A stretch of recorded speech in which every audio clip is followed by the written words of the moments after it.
Napakabata pa ni Princess pero siya ang nagbigay lakas kina Charlene at lalo na kay tito niya Raymond na huwag bumikitaw at magpakatatag hanggang sa ma-rescue sila ng mga rescuers. At sa pagsasama ng totoong magpamilya ay kahit na sa panganib ang buhay nila ay itinuring nila itong masayang pagsasama at hindi sila dapat mag-worry na wala lang namang mabuti na maidudulot sa kanila. Sa mga sinabi ni Princess ay natamaan si Raymond na dahil sa mga worries niya kung paano lumago ang kanyang negosyo ay napabayaan ang magandang pagpalaki dito sa kay Libby at ang pagkatrap nila ay nagbigay ng bagong pag-asa sa relasyon nila ni Raymond at Charlene na hanggang ngayon ay wala palang pinagbago ang damdamin ng isa't isa na parehong nagmamahalan.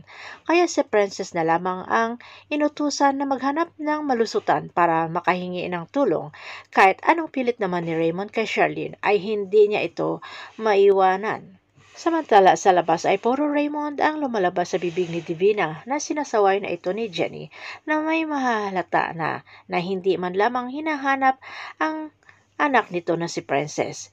Pinuntahan ni Divina si Adrian at sinabihan na mamadaliin ang annulment paglabas nila Charlene at Raymond at gawin lahat ni Adrian para maging sila na ni Charlene. Samantala, nagtulungan naman si Justin at Xavier para makapasok sa gumuhong gusali at hanapin sila Princess. At para mapadali ay naghiwalay ang dalawa, Xavier at Justin. Nakita ni Justin si Princess at iniligtas. Napakitang tao naman si Divina bilang ina ni Princess. Habang si Xavier ay nauna pang lumabas ng gusali at hindi man lamang nakita sila Charlene at Raymond pati na rin si Princess. At nasulyapan sa di kalayuan na nakasakay sa wheelchair itong si Princess at kasama si Justin. Agad namang sinabi ni Princess ang kinaroroonan nila Charlene at tito niya Raymond sa mga rescuers. Makakalabas kayang buhay pa si Raymond sa dami ng nawalang dugo. Abangan na lang natin ang mga susunod na episode dito sa Prinsesa na City Jail.